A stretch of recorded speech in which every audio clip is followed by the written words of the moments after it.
We will expose what is now a growing pile of affidavits, real evidence, real eyewitnesses, hundreds and hundreds and hundreds of them, now along with surveillance videos in 2 states. All of this now has casted what is real significant doubt on the integrity of the 2020 election. The brave Americans now coming forward publicly, many of them, as you know, under the penalty of perjury. They deserve to be heard. I thought we called them patriotic and courageous and needed to be believed. Oh, we should believe. What happened to them? Now, tonight, we start in the great state of Georgia, where it appears Governor Brian Kemp may have actually finally taken a baby step in the right direction, while he still has steadfastly refused to call a special legislative session to fix the problems with the 2-tiered signature verification system, the one that, I don't know why the Secretary of State agreed to. The governor's finally asking the Secretary of State to do the right thing and do a full signature audit. Here's what the governor of Georgia told Laura Ingraham last night. Take a look.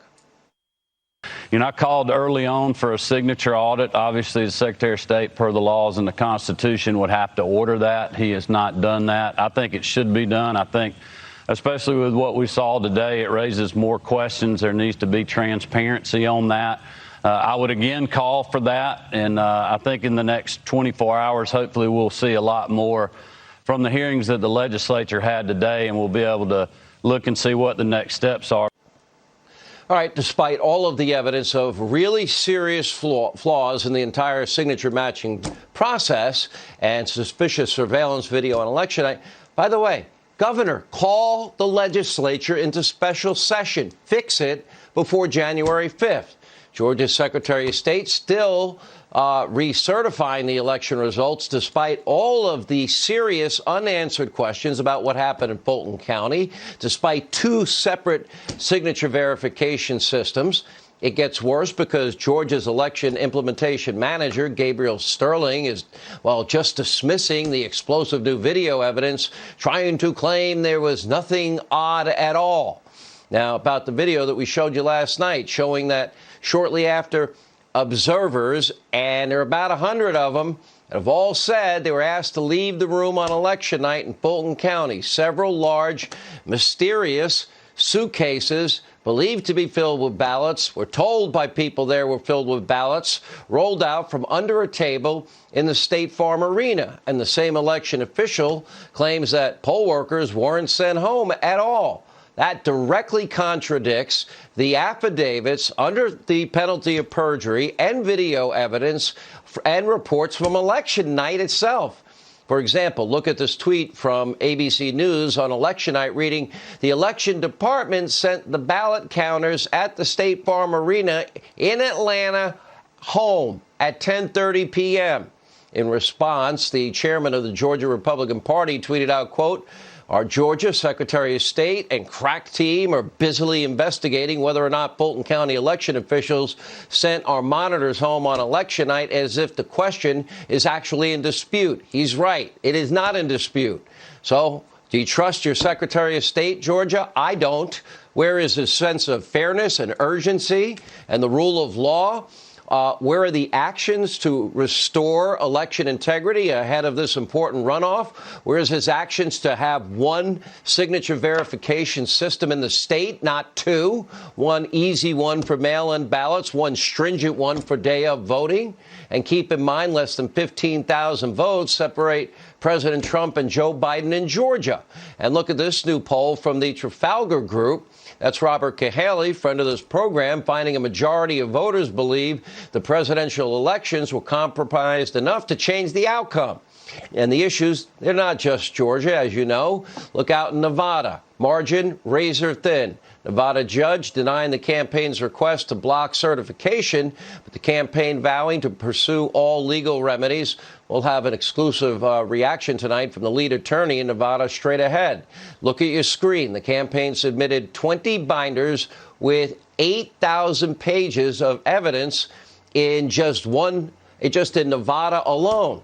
That's 130,000 illegal ballots that they're saying were cast, including potentially 42,000 people who voted twice, 23,000 that were mailed to out-of-state ineligible voters, 44,000 ballots cast from non-existent or commercial addresses. What are we going to ignore this? 1,500 votes from people who are dead. Here's the Trump lawyer, Jesse Bunnell, yesterday explaining just what is at stake here. Take a look. Every single one of these instances that we've identified has resulted, again, in the votes of honest Nevadans being disenfranchised. But what we can't do is turn a blind eye to voter fraud. If we're going to keep being the beacon of representative democracy of the world, when it goes bad, and here it went bad, we can't just turn a blind eye to it. That's not what we do in America. We make it right. We are asking the court to make it right. And the way to do that is to make sure that improperly elected electors don't represent Nevada in the Electoral College. All week on this show, while so many in the mob and the media, most of the mob and the media ignoring, bringing you the evidence, bringing you firsthand accounts from real whistleblowers all over the country telling their stories of suspicious activity that they witnessed during this election. Here's just a small sample. Take a look. I have never seen such poor handling of not only the machinery, but the chain of custody from the very beginning was so flawed. I voted in person. Everything went fine after that. The next day, my mom called the voter center and was told that somebody voted absentee in my name on October 7th. Voters did see the double counting on the jams. I saw that several times.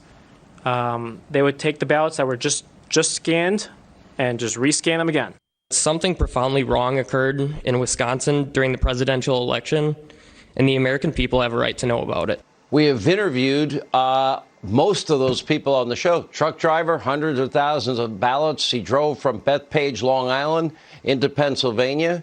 The last guy you saw, he is a Postal Service contractor, and they're being told to back postmark.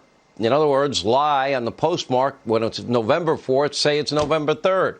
Why? Because you'd make illegal ballots legal.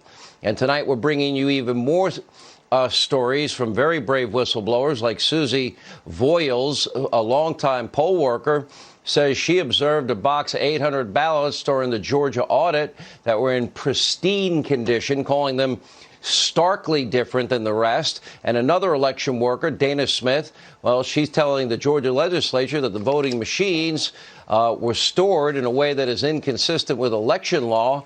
And she'll be here to explain in just moments. But Democrats and their allies and the media mob, they don't want you to hear about any of this and want to believe that they're lies, that every one of these people under penalty of perjury are lying. There's no evidence whatsoever of illegal election activity, and instead want to focus more on endless investigations, more smears against the president and his family.